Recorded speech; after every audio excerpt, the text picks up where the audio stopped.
Hello विद्यार्थियों, आप सबका स्वागत है नर्सिंगेल एकेडमी में। नर्सिंगेल एकेडमी आपके लिए नर्सिंग के स्टडीज लेके आई है, जिसके थ्रू आपको नर्सिंग के रिलेटेड नॉलेज मिल सकती है। तो सबसे पहला जो यहाँ पे हम केस डिस्कस करेंगे वो है पोस्टपार्टम हेमोरेज इन ए 29 ईयर ओल्ड वुमन। जो हमारे पास केस है वो एक महिला का है जिसकी उम्र 29 ईयर ओल्ड है। तो उसके जो कॉम्प्लिकेशंस है, उसकी जो कॉम्प्लेंट्स है वो है पोस्टपार्टम हेमोरेज, यानी डिलीवरी के बाद उसको वेजिना से खून आने लगता है, ठीक है। और उसकी जो प्रेगनेंसी है वो है G1 P1, यानी ग्रेविडा फोस्ट और पैराफोस्ट। ग्रेविडा फोस्ट और प्रेमिफोस्ट का मतलब है जो इसकी प्रेगनेंसी है, ये फर्स्ट प्रेगनेंसी है उसकी, यानी ये पहली बार प्रेग्नेंट हुई है ये महिला, ठीक है। अब इस केस की डिटेल्स हम यहाँ पे देखेंगे।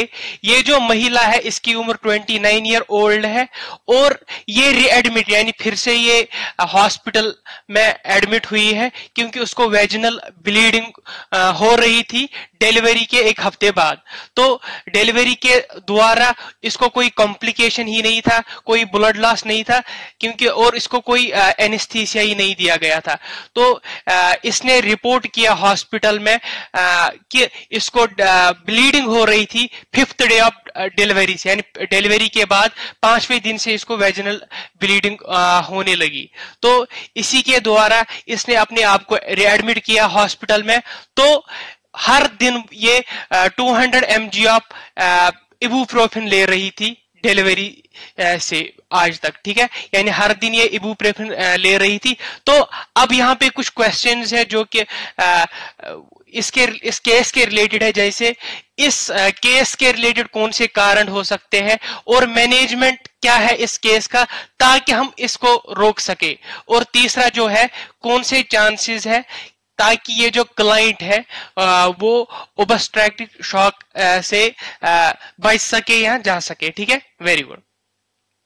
तो यहाँ पे सबसे पहले हम देखेंगे इसके कारण कौन से हैं।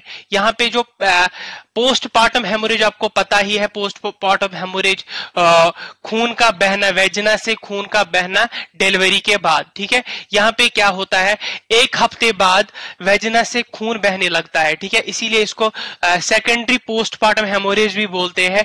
अब कौन से कारण है, जैसे सबसे पहला कारण यहाँ पे दिया गया है रिटेन प्रोडक्ट्स ऑफ कॉन्सेप्शन, यानी कॉन्सेप्शन के बाद जब भी एक बच्चे का जन्म, नवजात बच्चे का जन्म होता है तो कुछ प्लेसेंटा के जो पीसेस होते हैं वो यूटीरस में ही रह जाते हैं, ठीक है, जिसके माध्यम से क्या होता है, जिसके माध्यम से ज्यादा से ज्यादा खून बहने लगता है यूटीरस से या वेजिना से, ठीक है। Very good. दूसरा है एंडोमेट्राइटिस। एंडोमेट्राइटिस आपको पता ही होगा। एंडोमेट्राइटिस का जो मतलब है वो है इन्फ्लेमेशन ऑफ एंडोमेट्रियम। एंडोमेट्रियम क्या है, endometrium inner layer of uterus है, ठीक है। Very good. इसके माध्यम से भी वेजिनल डिलीवरी हो सकती है, बुखार से भी हो सकता है और यूटीराइन टेंडरनेस से भी होता है।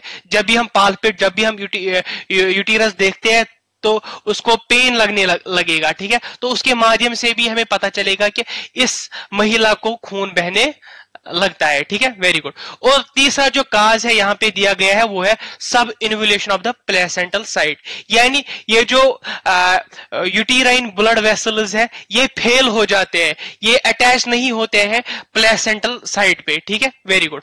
और ये श्रिंक हो जाते हैं, यानी इसका सिकुड़ना हो जाता है और इसके माध्यम से भी ज्यादा से ज्यादा खून बहने लगता है महिला को, ठीक है। Very good.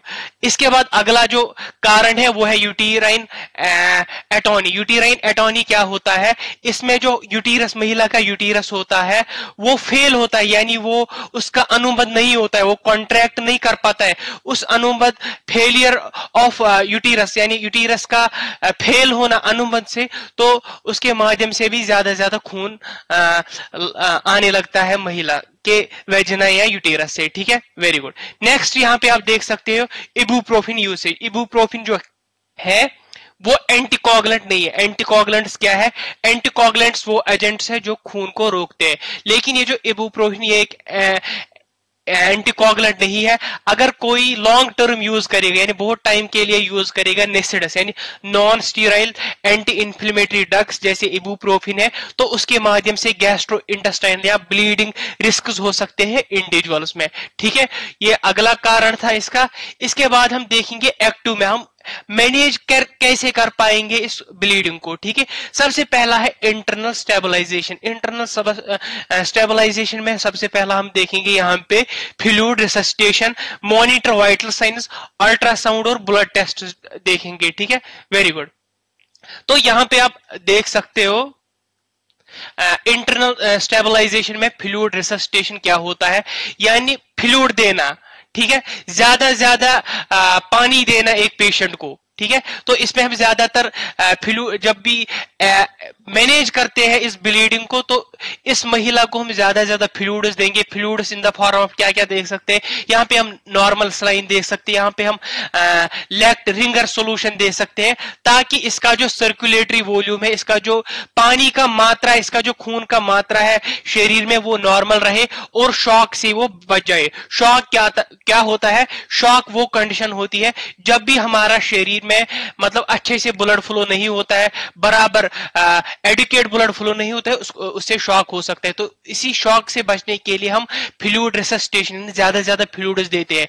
और नेक्स्ट है मॉनिटर वाइटल साइन। इसको हम कंटिन्यूअसली वाइटल साइन चेक करते हैं, जैसे ब्लड प्रेशर चेक करते हैं, ज्यादा ब्लड प्रेशर तो नहीं, कम तो नहीं है, हार्ट रेट चेक करते हैं, टैकीकार्डिया तो नहीं है, ब्रेडिकार्डिया तो नहीं है, ऑक्सीजन सैचुरेशन नॉर्मल है तो है कि नहीं। ठीक है, ताकि हम उस वाइटल्स के जानिब से हमको पता चले कि कोई हीमोडायनेमिक इंस्टेबिलिटी यानी जो खून की मात्रा है शरीर में उसकी स्टेबिलिटी है या अनस्टेबिलिटी, यानी जो फ्लूइड वॉल्यूम है उसके शरीर में, जो खून हो, पानी हो, व्हाटसोएवर, वो बराबर मात्रा में है कि नहीं। ठीक है, इसके बाद हम अल्ट्रासाउंड करते हैं। अल्ट्रासाउंड जो होता है, अल्ट्रासाउंड में हम ट्रांस एब्डोमिनल या ट्रांस वेजिनल अल्ट्रासाउंड करते हैं। अल्ट्रासाउंड में क्या होता है, हमें एक इमेज मिलती है, जिस इमेज के माध्यम से हम देखते हैं कि कौन सी प्रॉब्लम होती है। जैसे किसी को कोई भी स्टोन, किडनी स्टोन जैसे किसी को होगी, तो अल्ट्रासाउंड के बाद हमें पता चलता है किस एरिया में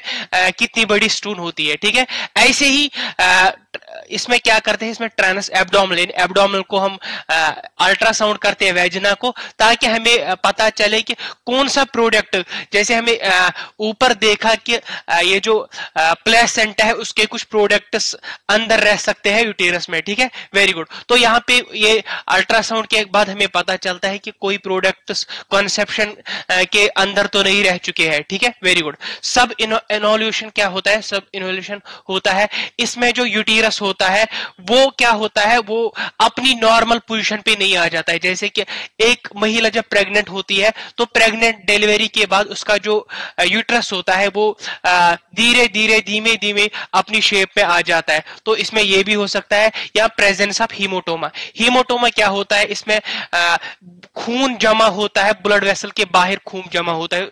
ठीक है, वेरी गुड। ये एग्जांपल है, ये हम अल्ट्रासाउंड के द्वारा हम देख सकते हैं सारा। ब्लड टेस्ट है नेक्स्ट। ब्लड टेस्ट में हम इसको सीबीसी यानी कंप्लीट ब्लड काउंट देख सकते हैं कि इसमें आरबीसी बराबर है, डब्ल्यूबीसी बराबर है, प्लेटलेट्स बराबर है, हीमोग्लोबिन, हीमोक्रिट बराबर है। ठीक है, वेरी गुड। ये सारा हम इसी में देखते हैं, और प्लेटलेट लेवल्स देखते हैं, और कोगुलेशन प्रोफाइल भी हम देखते हैं इसके द्वारा, ताकि हम कोगुलोपैथी रूल कर पाए। कोगुलोपैथी क्या होता है, इसमें खून की जो एबिलिटी होती है, ठीक है, वेरी गुड, यानी खून की जो एबिलिटी होती है ये रोकना, खून को रोकना, जैसे खून की एक एबिलिटी होती है कोगुलेट होना। ठीक है, लेकिन इसमें क्या होता है, इसमें वो सलाहियत नहीं है कि ये खून को रोके, कोगुलेट करे खून को। ठीक है, वेरी गुड। तो इसमें ये हम देख सकते हैं, जैसे पीटी यानी प्रोथ्रोम्बिन और एपीटीटी यानी एक्टिवेटेड पार्शियल थ्रोम्बोप्लास्टिन टाइम के द्वारा हम ये देख सकते हैं। और इन्फेक्शन मार्कर्स के इसके खून में कोई इन्फेक्शन तो नहीं है, जैसे डब्ल्यूबीसी टेस्ट अगर हम करेंगे, डब्ल्यूबीसी मात्रा अगर हम देखेंगे, उसके द्वारा भी हम ये सारा देखेंगे। सी रिएक्टिव प्रोटीन के द्वारा भी देखेंगे एंडोमेट्राइटिस है कि नहीं, इन्फ्लेमेशन ऑफ एंडोमेट्रियम हुआ है कि नहीं। ठीक है, ये था कुछ टेस्ट जिसके द्वारा हम देख सकते थे इसके बाद हम देखेंगे स्पेसिफिक इंटरवेंशंस में क्या क्या आता है। स्पेसिफिक इंटरवेंशंस में सबसे पहला आता है यूटीरोटॉनिक एजेंट्स। यूटीरोटॉनिक एजेंट्स क्या होते हैं? ये वो दवाई होती है, ठीक है, जिसके माध्यम से यूटीराइन कॉन्ट्रैक्शंस होती है और ब्लीडिंग कम हो जाती है। जैसे हमने इसे पहले कारण में पढ़ा कि ब्लीडिंग का कारण होता है ये जो यूट्रस होता है, ये इसका अणु भी ज्यादा, मतलब एक कॉन्ट्रैक्ट होता है, यानी अनुबंध होता है, ठीक है, वेरी गुड। ये अनुबंध नहीं, इसमें वो सलाहियत नहीं होती है। तो इस अब हम क्या करते हैं यहाँ पे, हम उसको यूटीरो टॉनिक एजेंट्स देते हैं ताकि यूटीराइन कॉन्ट्रैक्शंस हो, ताकि ये जो यूटीरस है इसका अनुबंध हो जाए, ठीक है, और उससे जो ब्लीडिंग है वो कम हो जाए, ठीक है। अब कौन सी दवाई हम देते हैं ताकि ये जो यूटीरस है इसका अनुबंध हो जाए? सबसे पहले हम देते हैं ऑक्सीटोसिन। ऑक्सीटोसिन हम इंट्रावेनस यानी आईवी के थ्रू देते हैं ताकि यूटीराइन कॉन्ट्रैक्शन ज्यादा हो जाए। इसके बाद हम देते हैं मिथाइल एर्गोनोवाइन यानी मिथर्जिन। अगर जो हमने ऊपर ऑक्सीटोसिन दिया है इस महिला को, अगर वो बराबर मात्रा में नहीं होगा, अगर वो सफिशिएंट नहीं होगा, तो हम ये दे सकते हैं, ठीक है, वेरी गुड। और हमें काशंस रहना है कि जब भी पेशेंट हाइपरटेंशन में होगा, ठीक है, वेरी गुड। तो नेक्स्ट है कार्बोप्रोस्ट या हेमाबेटेड। अनदर ऑप्शन यानी दूसरा नेक्स्ट जो ऑप्शन है वो है ऑक्सीटोसिन। और अगर जो दूसरा मेथर्जिन हमने देखे, अगर इन्होंने काम नहीं किया तो उस वक्त हम ये तीसरा दे सकते हेमाबेट यानी कार्बोप्रोस्ट, ठीक है। एंटीबायोटिक्स भी देख सकते, अगर किसी महिला को हम देखेंगे कि इसको एंडोमेट्राइटिस है, ठीक है, यानी इसको इन्फ्लेमेशन ऑफ एंडोमेट्रियम यानी इनर लेयर ऑफ जो यूट्रस है उसको उसमें सूजन आया हुआ है, तो वहां पे हम एंटीबायोटिक्स दे सकते हैं, जैसे एम्पिसिलिन दे सकते हैं, जेंटामाइसिन दे सकते हैं, ताकि जो इन्फेक्शन है ये कंट्रोल हो पाए, ठीक है। नेक्स्ट जो है इसमें वो है इवैक्यूएशन ऑफ रिटेन प्रोडक्ट्स, क्योंकि इसमें कुछ प्रोडक्ट्स मतलब अंदर ही रह चुके हुए होते हैं जिनको निकालना जरूरी है, क्योंकि अगर वो अंदर ही रह गए तो उससे ज्यादा ब्लीडिंग आ सकती है। जैसे ऊपर हमने टेस्ट में देखा, हम अल्ट्रासाउंड कर सकते हैं, अल्ट्रासाउंड से हमें पता चलेगा कि अंदर कौन सा चीज फंसा हुआ है, ये जो पीसेस ऑफ प्लेसेंटा वो कहां पे फंसे हुए हैं। तो वहां पे हम क्या करेंगे, हम वहां पे हम dilatation of curettage, dilatation and curettage कर सकते हैं, ताकि जो भी टिश्यूज फंसा हुआ है अंदर फंसा हुआ है उसको हम बाहर आराम से निकाल सकेंगे, ठीक है, वेरी गुड। तो ये था स्पेसिफिक इंटरवेंशन में यहाँ पे। अब हम देखेंगे एक्टिव मैनेजमेंट में हम क्या करते हैं ताकि हम इस ब्लीडिंग को रोक सके, ठीक है। सबसे पहला है मैनुअल यूटीराइन मसाज, यानी ये जो यूटीरस है उसकी हम मसाजिंग करते हैं, ठीक है, वेरी गुड। ताकि मसाजिंग से क्या होगा, ये जो यूटीरस है उसमें ज्यादा कॉन्ट्रैक्शंस आने लगेगी, यानी उसका अनुबंध होगा ज्यादा, तो जो भी क्लॉट होगा वो बाहर निकलेगा, तो उसके माध्यम से फिर दोबारा खून ज्यादा नहीं आएगा वेजिना से या यूट्रस से, ठीक है, वेरी गुड। नेक्स्ट है ट्रेंजिमेक एसिड TXA, ठीक है, ट्रेंजेमिक एसिड यानी TXA, ठीक है। इसमें हम ट्रेंजिमेक क्यों देते हैं, ताकि ये जो ब्लड क्लॉट से उनको ये स्टेबलाइज करे और ऑन गोइंग जो आने वाली ब्लीडिंग है उसको ये रोक सके, इसीलिए हम ये TXA ट्रेंजेमिक एसिड देते हैं, ठीक है, वेरी गुड। नेक्स्ट है सर्जिकल इंटरवेंशन। अब कौन सी सर्जरी हम यहाँ पे करेंगे, ठीक है। सबसे पहले अगर ये जो ब्लीडिंग आने लगेगी, मतलब अगर हम मेडिकल ट्रीटमेंट देंगे, फिर से अगर ब्लीडिंग स्टार्ट होने लगी, तो वहां पे हम लेप्रोटॉमी कर सकते हैं। लेप्रोटॉमी क्या होता है, इसमें एक इंसिशन, एक कट देते हैं, ठीक है, एब्डोमिनल वॉल में हम कट देंगे ताकि हम ये जो एब्डोमिनल कैविटी है उसको आराम से मतलब अंदर से देखे और आइडेंटिफाई करे कि कहां से खून निकलता है, इसका सोर्स क्या है और उसको रोक सके, ठीक है, वेरी गुड। नेक्स्ट है हिस्टेरेक्टोमी। हिस्टेरेक्टोमी क्या होता है, आपको पता है हिस्टेरेक्टोमी क्या होता है? हिस्टेरेक्टोमी होता है, इसमें हम रिमूवल ऑफ यूट्रस जो होता है वो किया जाता है इसमें, ठीक है, वेरी गुड। ये एक लास्ट ऑप्शन होता है, जब सारे जो ऊपर ऑप्शंस फेल होते हैं तो लास्ट ऑप्शन यही होता है, ठीक है, वेरी गुड। तो अगला जो है इसमें, इसके बाद हम देखेंगे चांसेस ऑफ ओबस्ट्रैक्टिकल शॉक। ठीक है, ओबस्ट्रैक्टिकल शॉक कब आ सकता है एक व्यक्ति में, एक महिला में कब आ सकता है? ठीक है, जैसे हमने बोला शॉक क्या होता है, शॉक जब भी हमारा शरीर एनफ ब्लड फ्लो यानी बराबर मात्रा में ब्लड फ्लो नहीं होगा शरीर में, तो वहां पे शॉक होगा। ठीक है, वेरी गुड। जैसे इस महिला में क्या इसमें क्या हुआ था, इसमें ज्यादा ज्यादा ब्लीडिंग हो रही थी, तो जो फ्लूइड वॉल्यूम है उसके बॉडी में वो कम मात्रा में होगा, तो उसके माध्यम से शॉक होगा। तो इसमें हम ओबस्ट्रैटिक शॉक रिस्क किस किस केस में हो सकता है? एक तो सीवियरिटी ऑफ ब्लीडिंग, दूसरा यहां पे है science of volume depletion. Severity of bleeding में क्या होता है, जो पेशेंट है अगर इसकी जो ब्लीडिंग है उसकी सीवियरिटी, उसका जो मात्रा है वो ज्यादा होने लगेगा बहुत ही दिन के लिए, और अगर वो हम मतलब चेक नहीं, ट्रीट नहीं करेंगे, तो उसके माध्यम से हाइपोवोल्यूमिक शॉक होगा। क्योंकि हाइपोवोल्यूमिक शॉक मतलब एक्सेसिव लॉस ऑफ फ्लूइड होगा, तो उसके माध्यम से वो हाइपोवोल्यूमिक यानी जो उसके शरीर में जो फ्लूइड वॉल्यूम है वो बहुत ही नीचे चला जाएगा। ठीक है, साइंस ऑफ वॉल्यूम डेप्लीशन क्या होता है, यहाँ पे हम साइंस देखते हैं। जैसे साइन क्या क्या देखते हैं, टैकिकार्डिया यानी इंक्रीज इन हार्ट रेट देखते हैं, हाइपोटेंशन यानी ये जो बीपी है, बीपी का कम होना, डिजीनेस सुस्ती देखते हैं, पेलर मतलब जो उसका त्वचा उसमें कोई चेंजेस तो नहीं आई। ठीक है, अगर ये सारे साइंस एंड सिम्टम्स प्रेजेंट होंगे तो वहां पे भी ये हाई मतलब ओबस्ट्रैटिक शॉक का इसका मतलब होना लाजमी है यहाँ पे। ठीक है, वेरी गुड। तो अगला जो है वो है लाइकलीहुड शॉक। ठीक है, मॉडरेट टू हाई रिस्क। तो यहाँ पे हम अगर हम मतलब प्रॉपर मेडिकल इवाल्युएशन नहीं करेंगे, अच्छे से मेडिकेशन नहीं देंगे, ठीक है, वेरी गुड, या जो रिटेन्ड जो यूट्रस में ऑलरेडी प्रोडक्ट्स है अगर उनको नहीं निकालेंगे, तो वहां से क्या होगा, अगर मतलब अर्ली ट्रीटमेंट सिंपली नहीं करेंगे तो मॉडरेट जो कंडीशन थी वो सीवियर चले जाएगी, या वो हाई में चल सकती है, जा सकती है, तो उसके माध्यम से ओबस्ट्रैटिक जो शॉक है उसमें ये महिला जा सकती है। ठीक है, नेक्स्ट है प्रिवेंशन। अर्ली प्रिवेंशन में हम क्या करेंगे, जैसे हमने अभी देखा, उसको आईवी फ्लूइड्स देंगे, ज्यादा से ज्यादा पानी देंगे, ज्यादा से ज्यादा रिंगर लैक्टेट सॉल्यूशन देंगे, यूटीरोटॉनिक एजेंट्स क्यों देंगे, ताकि उसके यूटीरोटॉनिक एजेंट से ये जो यूट्रस है इसका अनुबंध हो जाए और ब्लीडिंग स्टॉप हो जाए। या सर्जिकल मैनेजमेंट जो हमने ऊपर देखा वो भी हम कर सकते हैं, ताकि ये जो शॉक की जो प्रोग्रेशन है, शॉक की जो परसेंटेज है, शॉक की जो अनुबंध है वो कम हो जाए। ठीक है, वेरी गुड।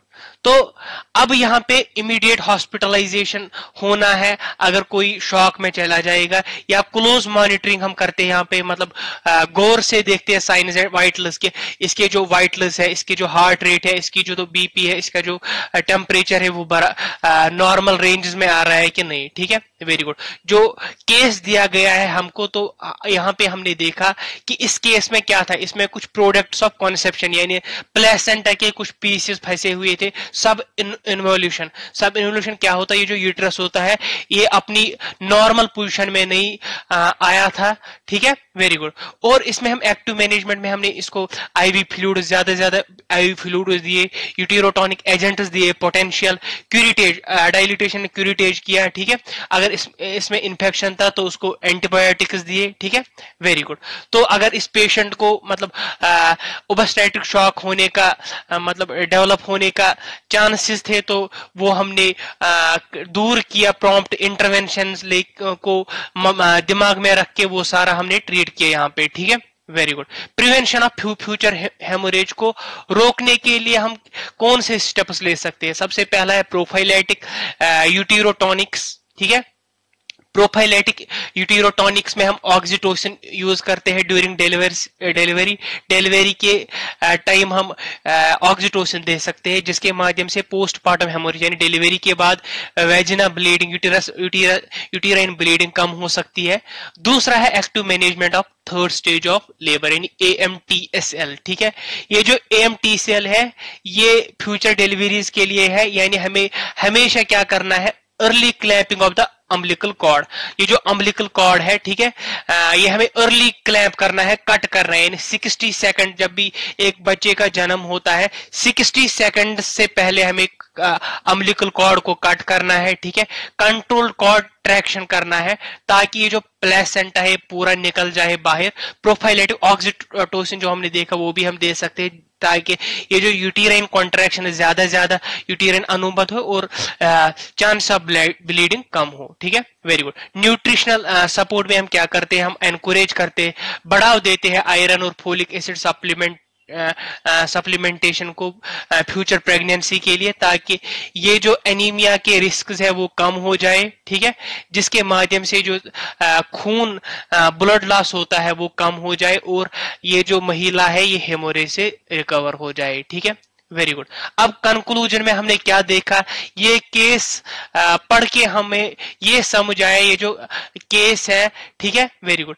इंपॉर्टेंस कितनी होती, कितना जरूरी होता है अगर हम अर्ली पहले ही आइडेंटिफाई करें, देखें और मैनेज कर पाए पोस्टमार्टम हेमोरेज को, ठीक है। अगर वो सेकेंडरी हेमोरेज यानी पोस्टमार्टम हेमोरेज अगर हम टाइम पे आइडेंटिफाई नहीं करेंगे, मैनेज नहीं करेंगे तो उसमें वो ज्यादा कॉम्प्लिकेशन की ओर चला जाएगा, ठीक है। Very good. टाइमली उसको इंटरवेंशन करना, ठीक है, जैसे ओबस्टेट्रिक शॉक से बचना, वो उसके चांसेस कम होना, वो कैसे होगा, तभी होगा अगर हम ये पोस्टमार्टम हेमरेज अर्ली आइडेंटिफाई करेंगे और अर्ली ट्रीटमेंट करेंगे, ठीक है। Very good. तो ये था इस केस के रिलेटेड कुछ बातें जो हमने आपके सामने शेयर की है। मिलते हैं अगले केस में, तब तक के लिए बाय।